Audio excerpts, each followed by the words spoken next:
And I just want to welcome all of you to something that's very, very, very special. What is it?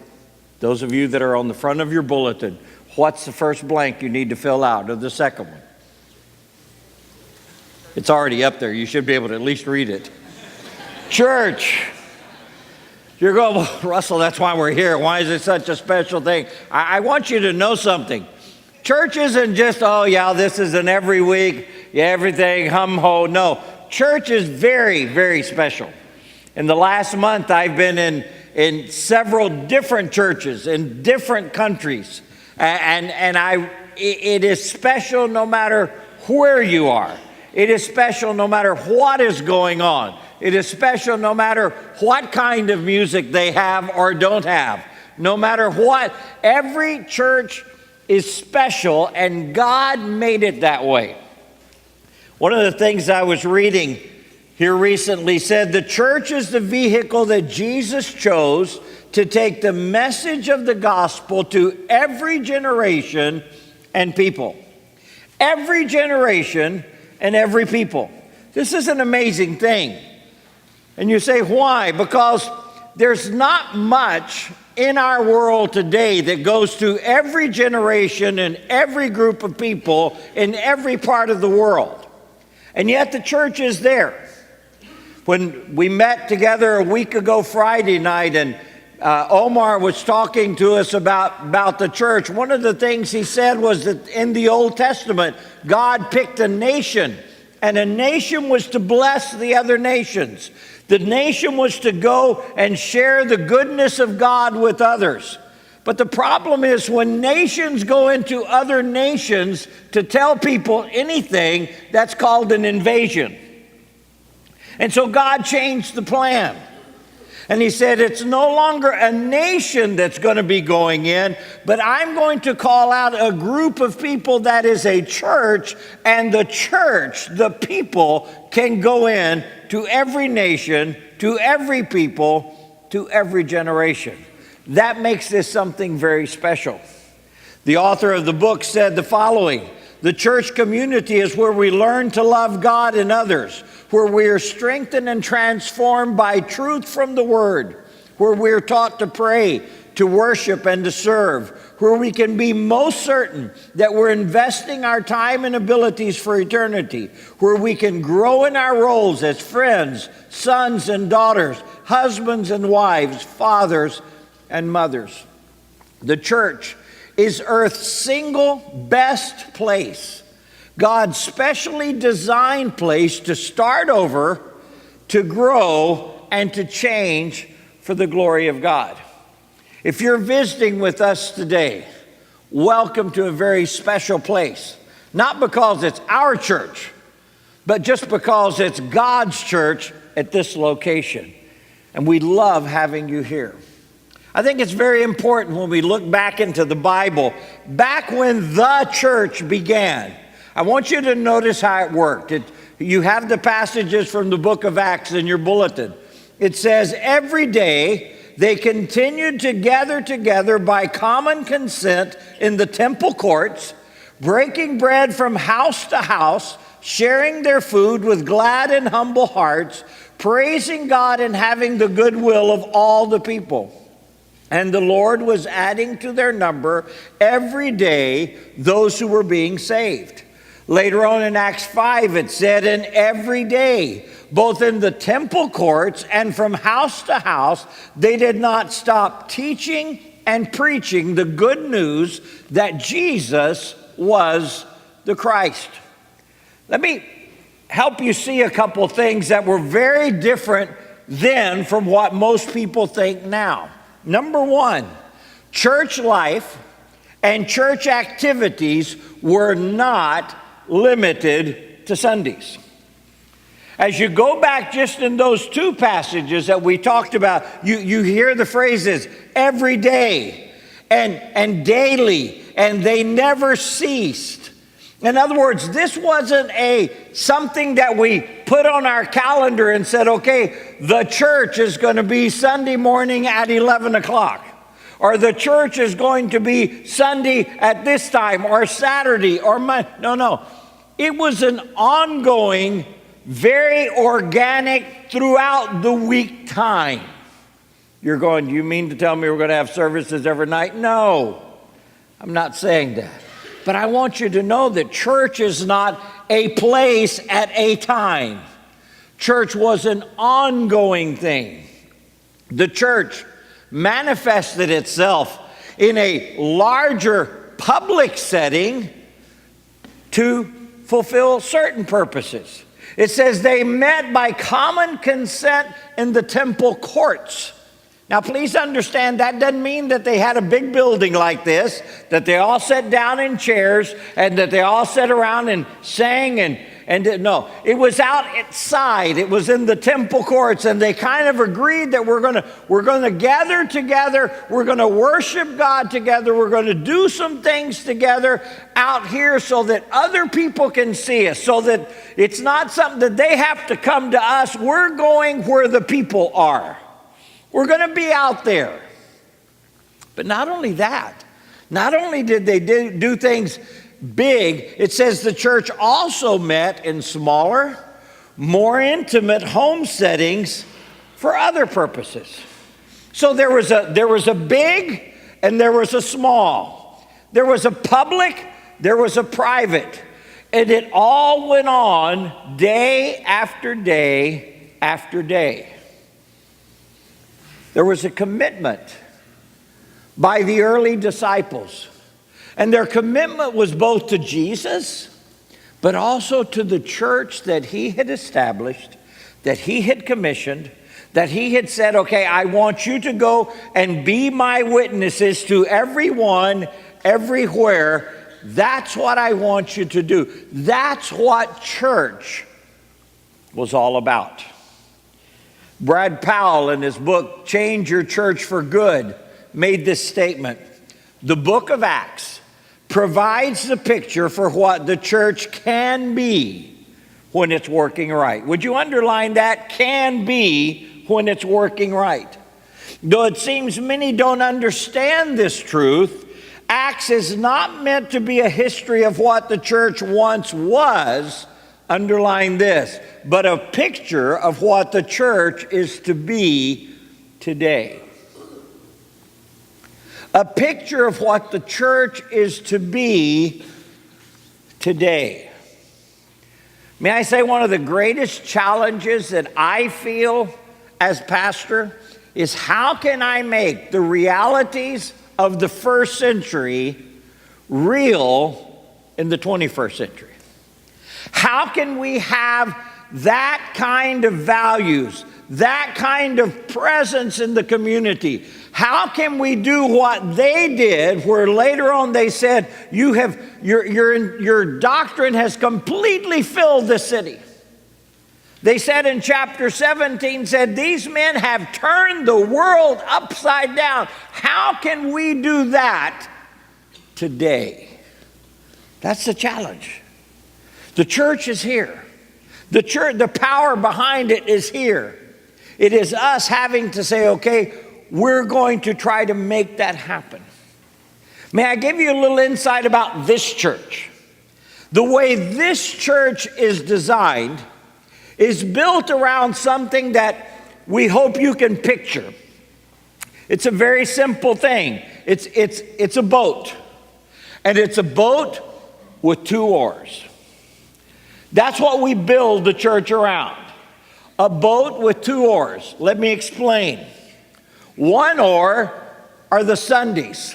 What we do on Sunday, our Sunday celebrations, both at 9 o'clock in Spanish, 11 o'clock in English, up in Weston at 6 o'clock. This is our Sunday celebrations. This is what we do. What do we try to accomplish? Well, number one, corporate worship. Corporate worship. I've led a small group in our church for the last 20 years, one form or another. One thing that's consistent in the small groups that I've led, we don't sing much. Russell, why do you not sing at your small groups? Because 8 to 10 people usually don't sound real good. I mean, they start singing and stuff comes out, and I'm embarrassed for God to hear it. You know, now, if you have 8 or 10 musicians, we might be okay, but just in general, just a small group of people, it's different singing. Now, when we're all in here together, to me, it's either 200 or 1. In the shower, we all sound good. That's all, all that's good. But it's better when we're all together. We got enough music going up here, or the tracks. It kind of fills in all the gaps and kind of keeps us all in tune. And there we are. Man, it sounds good. You take all that away and just put 8 in a group. Let's all sing together. I don't know. So we try to make sure that on Sundays, this is something we really have a time to do and do right. Corporate worship. It's a time for Bible teaching. Notice, this is not a Bible discussion time that we have. You're going, yeah, I have a question. I know, but this is just a bad time to do it. Now, I do know there are some really cool churches that people, while the pastor is preaching, they text questions and they show up on the back. No, we're not going to do that. Why? I know my people. See, they will text stuff to see if they can get me to laugh. They will do all kind of, no, this is probably not going to become this interactive thing. This is not the setting. And the bigger it gets, the harder that is to do. But it is a time that we truly work on it, whether it's me, Marcel, or whoever is up here. We try to work to make sure that we are understanding the things that the Bible talks about. Whether it's a specific passage that we're trying to unpack before us, or whether it's a topic that we're trying to get across, we make sure that we get it across so that when you walk out, you know what it was that you came to get that day. We try to aim specifically at something. My goal today is that you understand that the church is very important, and that the church is not just what we do on Sunday. The church is what happens all week. If you understand that, then we've accomplished what our objective was in the biblical teaching today. It's also a public celebration. It's a celebration. And when I say that, it's not simply because we get up here and we give testimonies. We do that from time to time. But more than that, I see it in the conversations that people have. How people talk about what God has done and what's happened this last week, and encouragement to one another. And this is what God did, and follow up with each other on the prayer. Marcel had us do our yellow cards. Well, now that you know what to pray about, now pray about it. And the next time you see these people, ask them how that's coming. It's not just an exercise in futility. It is truly encouraging to know that somebody else besides ourselves thinks that something is important enough that they're taking it to God on our behalf. That is part of the celebration. And when God answers those prayers, celebrate. Last week, something happened here in our congregation that I had been praying for months. Someone had told me in one of these little settings what to be praying for. So I went up to them and I said, okay, based on what I just saw, can I take that off the prayer request? They go, yeah. So we deleted that. I said, well, let me know when I need to add something else. And the same thing with what we saw today. This is all part of the public celebration. It's where the body grows. It's where all of us together, we grow together. We strengthen one another. We come up. We hold each other up. It's body growth. And it's a place of service. I want you to know, church services do not just happen.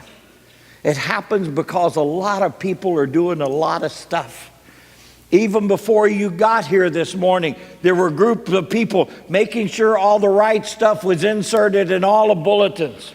People were getting things ready at the cafe, and everybody in the Spanish ate it all up before you got here in the English. It's amazing how that emptied out.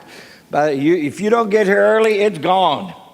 But they're serving. People are handing you bulletins. People are taking care of the children so that you can enjoy, so that they can learn in another environment. All this is service, and they're working and helping one another. This is a place. You say, Russell, I don't know what to do. Let me tell you what to do. You go to Marcel and you say, Marcel, I want to serve somewhere. What can I do? He's got an Excel sheet ready for you of places he can plug you in. Why? Because it's a place of service. That's what Sunday is all about. But you know, it's not just Sunday. We have what goes on the weekdays. And what happens on the weekdays are our life groups. And what happens in life groups? Well, instead of it being a corporate worship, it's a time where we get down to more intimate fellowship. It's really not built around whether we can all sing good or not, but we really get to know each other better. We really get to go beyond the hi, how are you? Yes, I see the back of your head in church every Sunday. Glad to see that back of your head again. No, it goes beyond. You get to know really who they are, what they're going through, what is happening. You get to know and you get to be known. It's amazing to me the number of people who've been in our church who have come on the Sunday thing for a long time, but then they finally get involved in a small group. And then they go, that's when I really got to know who IBB was. See, this is not IBB. IBB are the people, and you really get to know the people when you get into a small group, into a life group. It's not a time so much of Bible teaching as we do on Sundays, but it's a time of Bible application. See, Jesus, when he told his disciples to go and make disciples, he said, teaching them to observe all things, to obey all things, to follow all things, not just teaching them all things. If it was just a teaching them all things, we could get a systematic list of things to learn and make sure everybody got emails every day and just learn it. But just because somebody teaches you something doesn't mean you're doing it. Sometimes you don't even know how to do it.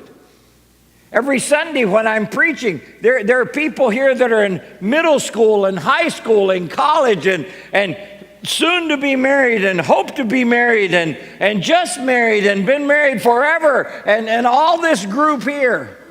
How possibly can one thing be applied to everyone and me try to make sure everybody gets it? But when you get to the small group, you say, hey, last week they said this. How does that apply to me? How does that work out in my life, in my situation? That's where Bible application is carried out. It's a place where genuine community is learned and lived out. It's where literally we try to do life together. It's where the highs and the lows are carried by one another.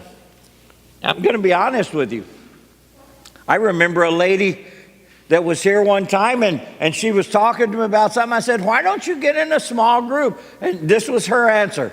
I got enough problems of my own. I don't need to know everybody else's problems. And I thought, wow.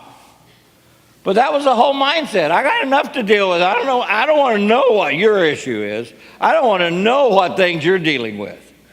And I'm going, wow. Genuine community. It's about personal growth. It's about personal growth. I never cease to be amazed how someone can come to church, to the church service, week after week, and somehow miss stuff. And yet they get into a small group and immediately it clicks. I remember someone here, and they may actually be here. I'll look around. If I'm talking about you, forgive me, and I didn't see you, or I wouldn't have talked about you while you were here. Anyway, I remembered someone that I had been working with since they were young people. And there were certain things in their life they just kept tripping over and tripping over and tripping over and tripping over. And then one day, they came to me and said, hey, I think I need to do this and blah, blah, blah. And here's some steps I want to take, and bam, bam, bam. It's like, whoa, what happened? And in fact, once they got doing it and everything was going, I stopped them one day. I said, I got to know something. What finally clicked the switch? It's kind of like, you've been telling your kids something a long time, and then one day somebody else tells them, and it's a great revelation, and they go, hey, I think I'll start doing it. And you're going, what? Been telling you this forever. And so I asked them, I said, what finally happened? And they said, well, I got in this small group, and I noticed other people were doing this stuff, and I thought, I need to do this. I need to do what's right in this area. And so that's why I'm doing it. I'm going, wow. Hadn't I been telling you that all along? Yeah, I know, but, they pay you to be good. People in the group, they're just good for nothing. Anyway, they do it for free, and so I thought I might pay more attention to them. And I thought, wow, but that's true. It's about personal growth. It's not just a place of service, it's a place of ministry. Say, well, explain that to me, Russell. Service anybody can do. You can hand a bulletin out, but ministry is when we take the Word of God and help you with God's Word through a situation. Help you with God's Word to get going. That is ministry. And that is carried out so wonderfully well in small groups, even in conversations when something is coming up and say, well, I went through this, and this is the part of the Bible that helped me in this, and we share this. That is ministry. That's what it's all about. Now, remember, this is a boat with 2 oars. If you get a hold of the Sunday only thing and you say, well, I'm really going to be involved in Sundays, and you will do fine. You will row with that 1 oar. And what happens when you row with 1 oar? You go in circles. And you say, well, I'm not really into the church Sunday thing, but I'm really into the small group thing. So you move over to the other side. You end up going in circles just in the other direction. This year, we celebrate 20 years of this 2-oar approach to ministry. It was in 1993 that we had our first groups. And it was kind of interesting. When we started our groups, we did not announce them. There was a little bitty announcement this big. It said, hey, if you want to learn about how the biggest churches in the world are doing ministry, meet with the pastor on such and such a night. And we had a group of people came, and we talked, and we looked, and we saw how it was. And then finally someone said, so when are we going to start doing it instead of talking about it? And we divided it up into 3 groups of 7. 2 Spanish and 1 English. And we started off, never announced it. And then when we got to Thanksgiving, we used to have a Thanksgiving Eve service. 95% of the testimonies that night were about prayers that God had answered in those 3 small groups. And I had people come up to me afterwards and say, Pastor, they were talking about these groups. What are these groups? Oh, there's some groups that meet during the week. Well, I didn't know about those groups. Sorry. I want to be a part of a group. No. Can't. But I want to. And I said, well, we'll have to see, if once we get a little bigger and we multiply. And they said, can I use my house and you can have a group in my house? I said, see, you just moved to the top of the list. Right there. You just jumped all those other people. And that's how it began. And in 2 years, our church doubled in size from 150 to 300. 2 years. See, some of you think, well, that's just a part of the... No.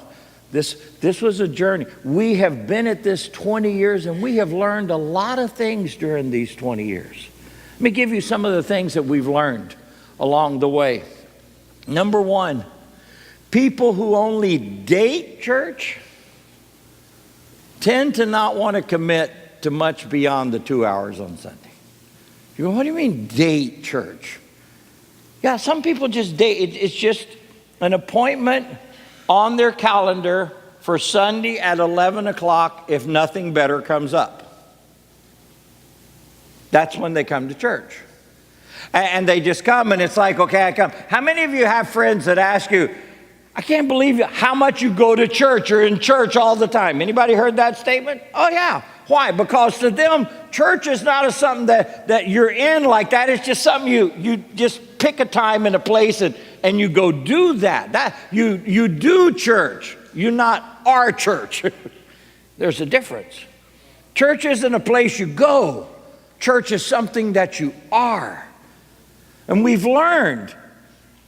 There's a book called Stop Dating the Church, and he put this in it. He said, these days experts describe America as a nation of believers but not belongers. And no, that is not a proper word, but it was in print. Believers but not belongers.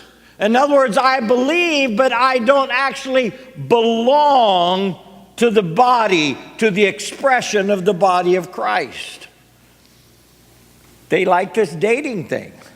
What is a church dater?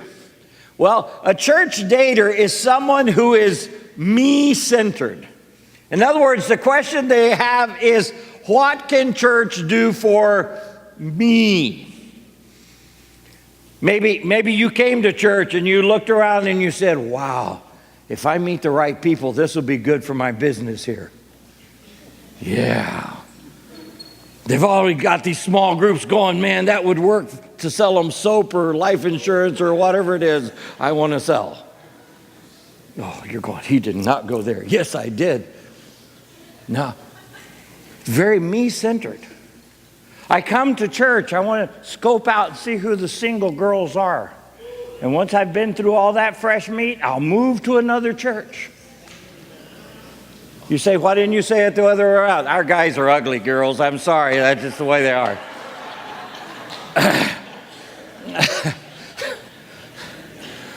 But it's all about me. That's why I come to church, for what I can get out of it.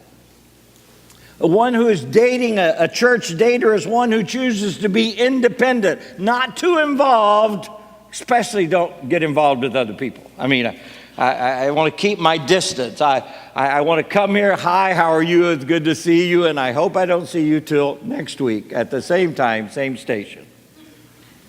That's all it is. It's a come, get out, get for me, but walk away. They tend to be critical, treating church with a consumer mentality.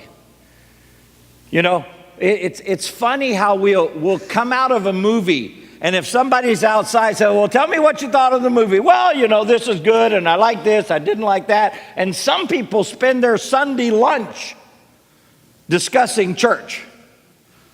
Not what did I learn in church today, but how'd you like church? Well, you know, I like the music and stuff. You know, it's a little loud. I hate it when they do the loud stuff. And I really wish they'd turn the air conditioner up a little bit instead of down, and da-da-da-da-da. And all this little, this, that, the other, we're all critics. And people who are dating can afford to be a little critical, right? But once you commit to it, you better stop being critical, husbands and wives. It's a lifetime commitment here. See, there's a difference. There's a difference. But church daters are that way. Here's something we've learned in 20 years. People who commit to both oars tend to grow stronger and faster. People who commit to the Sunday part and the weekday part and say, I'm going to get into both of these, they tend to grow stronger and faster. That's why one of our values, one of our 10 values as a church, value number 6 says, we believe that life transformation and spiritual growth happen best in a small group environment. And I have people say, well, no, you can grow with that. I know you can grow. Yes, you can, but it happens best in a small group environment. And here's today's challenge. Launch out into the deep. Now, before you put all your papers away, it's not over. I just ran out of paper in the message, so chill a minute. Some of you are going, we are going to beat that other church to the restaurant. Relax. Luke chapter 5. Jesus was walking along. There was a group of people that he was teaching, and it said it was so big that he was just backing up till he finally ran into the lake, the Sea of Galilee, which was a lake. And he turned around and he saw Peter in a boat and said, Peter, can I get in your boat? People won't keep coming out into the water. So he stood up in the boat, and Peter's just sitting there listening to Jesus teach. And he's teaching the crowd. And as soon as he finishes teaching, he turns now to Peter and he said, Peter, launch out into the deep and throw out your nets for a catch. Now stop for just a second. What profession was Jesus? Carpenter. What profession is Peter? Fisherman. Can you imagine a fisherman taking advice from a carpenter about how to fish? And I'm sure Peter's going, really? You work with stuff that doesn't move. I'm the one who grows up here. I know this area. Everybody knows that you don't catch fish out in the deep. You catch fish out here in the shallow waters because then all the fish are gathered.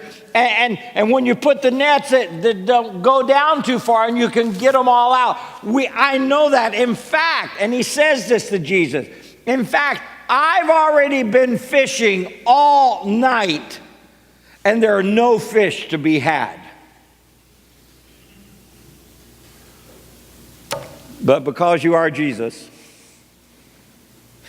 I will launch out into the deep, and I will throw down the net. This is very interesting. Jesus said, go out into the deep and throw out the nets. How many nets did he have? 2 or more. But he agreed he would do what? I'll throw one. Look, I just got them all cleaned up. Just got them all fixed up, but I'll get one dirty, it's not that much of a cleanup. And then that net fills with fish. I mean, it is just overflowing. And he's having to holler to his buddies, hey, come out, man, we're losing. Help me get all this in. There's 2 or 3 things that come up here. Some are in Scripture, and some you just know happened. For example, when Peter got home, his wife had already heard about it. And his wife was doing the math. And she's going, okay, Peter, let me get this straight. Jesus told you to throw out the nets? Yeah. How many did you throw? 1. How many fish you get? A whole bunch. How many nets did you have? 2 or 3. You do realize you could have gotten 2 or 3 more times fish if you'd have thrown out all the nets, right? And you go, how do you know these? You know You know that, right? Ladies, wouldn't you have done that? Think about that. Thank you. Martha's going, heck yeah, Willie, throw them nets out. You know, if we had just been obedient, you missed it. I'm sure he's gone, man, I had no idea there was fish like that out there. All my life I fished up here. I never went out into the deep. They told me not to go out into the deep. I've never been to the deep, never tried it out there. Man, next time we need to try the deep. And yet Jesus said, you think this is something? From now on, you're going to catch men. Follow me. He left it all behind. My challenge to you today is launch out into the deep. Now, for different people here, that will mean different things. Maybe you're here today. Maybe you're just checking this place out. Maybe we'll call you a seeker. Okay?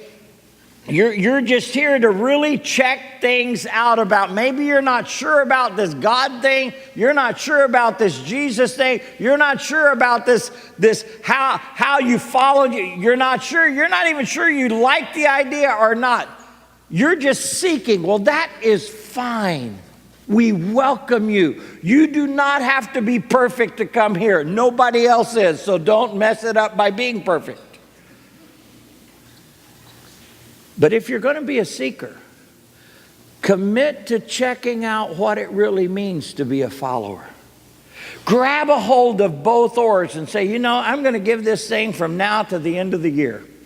I'm going to commit to come on Sundays. I'm going to commit to going on the weekdays to one of the groups. If they offer something, I'm going to go because I want to find out. If I have a question, I'm going to ask the question and go to someone till I get an answer. I'm going to actually get in and seek. Please do. Don't do this halfway. Don't just, you know, if God drops an angel down in front of me, then I'll believe. Don't do that. Check it out. Check out what is going on. In fact, find a discover partner with you. Just like it's better to go out running and you have someone else to run with you, or if you're out riding your bike, it's good to have someone else in front or behind just to watch your back or go in front of you so they can get hit instead of you, whatever the case may be. Just get someone else with you. They can help you along the way. They can show you things they may have already learned. If they don't know the answer, they can find someone. But do an honest job of seeking. See, in Jeremiah, it says, a passage that says, and you will seek me and find me when you search for me with all your heart. And if you're a seeker, I challenge you, seek for him with all your heart. Maybe you're here today and honestly, you're a church dater. And you kind of wish you'd gone to the other church today instead of here. You kind of wish, I picked the wrong one to come here today. Man. May I encourage you, commit fully to one church or the other. Whether it's this one or the other one, that's not the point. But commit fully.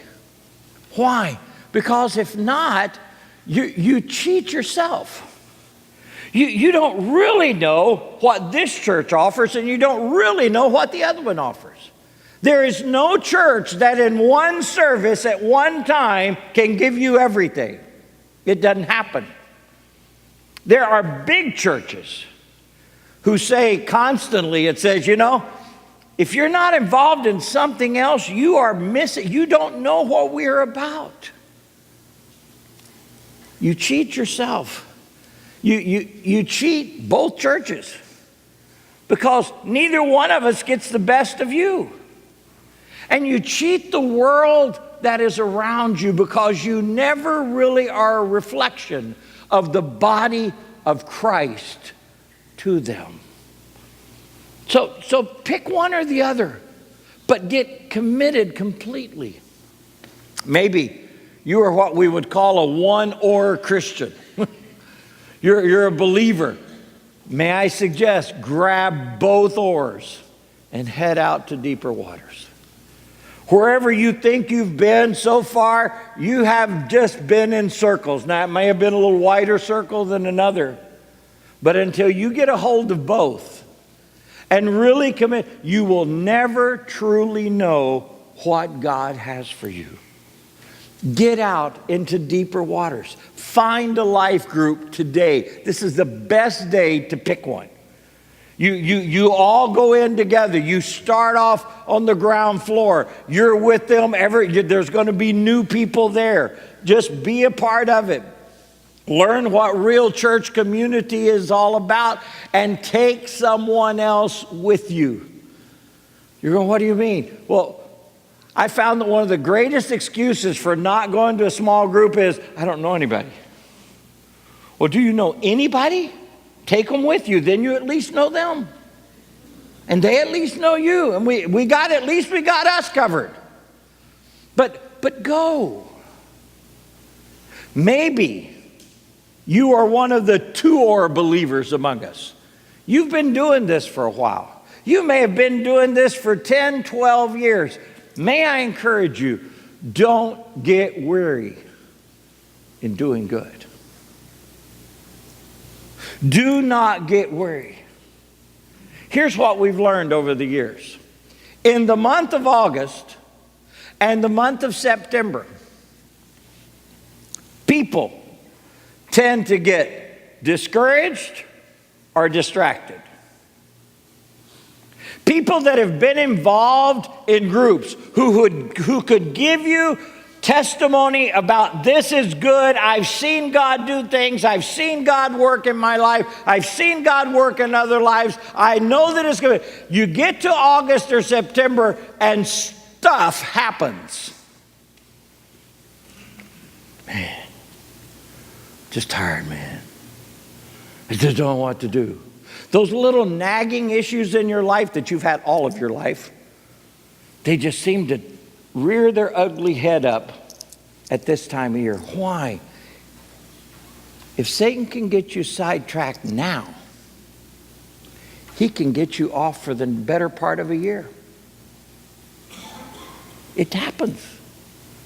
You need to ask yourself, as one who has been very involved at one point or another, are you either discouraged or distracted right now, or are you fully engaged? And if you're in the discouraged or distracted, let me tell you, it's not the small group that's the issue. It's getting your eyes off the one who set it all up in the beginning, and that's Jesus. That's where it all is. That's where the answer is.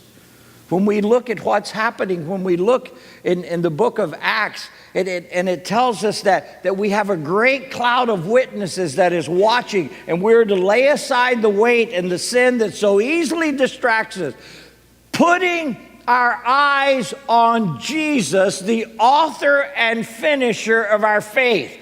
Not on our fellow believers, not on the ones that are closest to us, not on whether we like the structure of this or that, not on what someone else did. The question is, are your eyes on Jesus? Or have you taken your eyes off him and now you're caught looking at what's around? That didn't work for Peter when he was walking on water.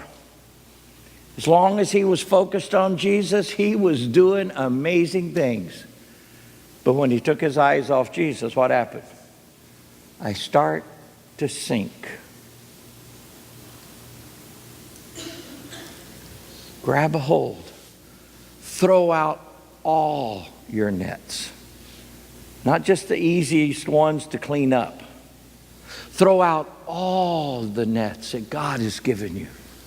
Work with him. Trust in Jesus to give you the fruit for your labor. Russell, this is hard work, man.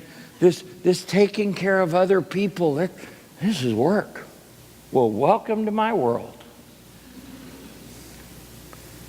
But you know something? If everybody takes care of somebody, then nobody has to take care of everybody. Think about that. If everybody takes care of somebody, nobody has to take care of everybody.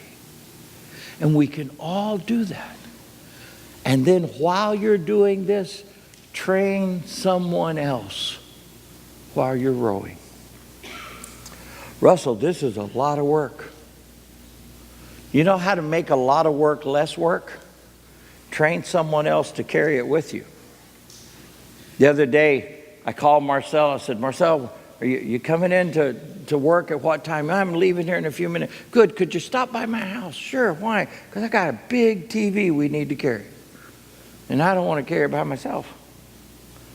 We all do that in other parts of life. Is the ministry heavy? Share it with someone. Is caring for 10 people heavy? Train someone else and let them worry about 5 and you worry about 5. That's what it's all about. And if we do that, we are then doing church the way God intended for it to happen, the way it happened in the book of Acts, the way it happened throughout the New Testament, in the world where they literally turned the world upside down. That's how church was done. And that's how church can be done today if we simply grab hold of the oars and launch out into the deep. Would you bow your heads, please?